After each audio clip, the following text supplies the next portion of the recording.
Today we're going to be talking about the Ocala National Forest in Florida. I recently moved to Florida and I've been seeing a whole bunch of things about how the forest is haunted, and I figured these things out after someone had actually recommended me to go there because it's a really beautiful nature spot. So if this video gets like 150 likes, I will go and camp there. So for one, the National Ocala Forest is placed in Ocala, Florida, and it's over 430 acres of land. So it's pretty huge. It's actually the second largest national forest in Florida. It has over 600 lakes and ponds, and it's home to many animals such as bears, manatees, turtles, snakes, skunks, etc. But it's also home to many legends and disappearances.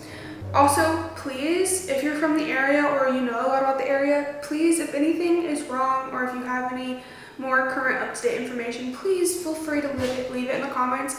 I was doing research for this video for a long time, and there's a lot of things I couldn't find any more information on. Missing links, like when I'd go to Reddit posts, there would be a lot of missing links that had the websites had been completely taken down, or there just wasn't a lot of recent information about the things that happened, especially when I was looking up the missing people. Yes, there's been many people that have gone missing in the forest. The most recent case was Michael Cano. I hope I'm pronouncing that right. He's 35, he was last seen of May of this year, and his human remains were found in July. And since then, there's been no updates on the case. I searched many times, I searched on Google, Bing. There's been no updates to his case since July, since they found their remains. So there's been nothing saying what they think happened or anything. In 2023, Teresa Hartley, a woman of the age 66, got her vehicle stuck in Delancey, a lake. Her friend went to go get help and she was never seen again. There's no other information about the case, which is just really weird. You stay somewhere, your friend goes to get help, the friend comes back and she's just gone. There were some weird things about the case though, like her roommate didn't report her missing for 5 days, and it's like, why didn't the friend that went to go get help report her missing or anything? There's like a couple weird things about the case where I'm like, why? There's a lot of weird cases, and I can't even talk about all the missing cases because there's so many. Nancy Elaine Letcher, I don't know how to pronounce it, again, I'm so sorry, 21, and Pamela Nader, and she was 20. These two women went to the Ocala Forest with their boyfriends, and they decided to go swimming, and they left all their belongings at a picnic table, and they never returned.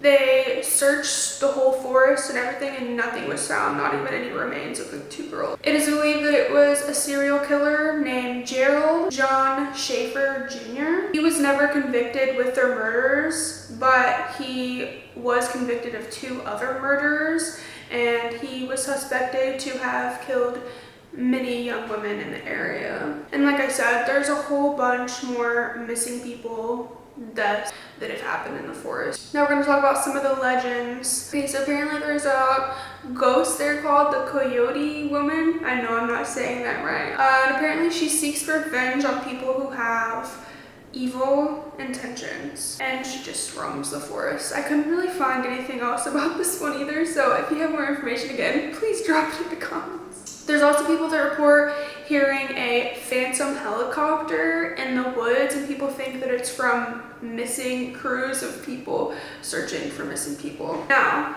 in Florida, they call the Bigfoot sightings here a skunk ape. So there's also been sightings of skunk ape, and they actually reported it to the Bigfoot organization or whatever. There are also many cemeteries that hikers might come across when they're hiking, and when I was looking into it, I couldn't find too much information, but I almost wonder if it was from some of the cities that used to be there. There actually used to be a couple of cities in the area before the nature reclaimed the land. So there is ghost towns there. Now we're going to talk about the rainbow people.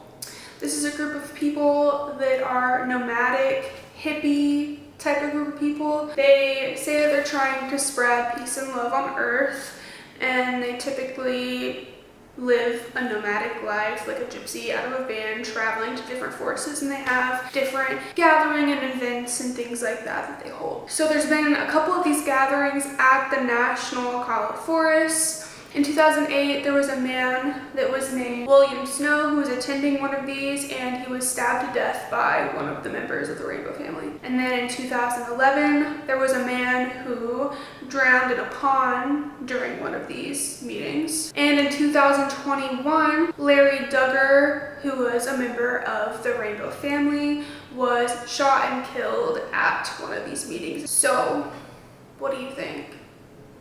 Do you believe that there's some ghosts and some entities roaming around, causing chaos? Something unnatural, paranormal? Personally, I think that all monsters are humans. Also, please make sure to subscribe, and like I said, 100, how many did I say? It was either 100 or 150 likes. I will go camp at the forest and film my experience.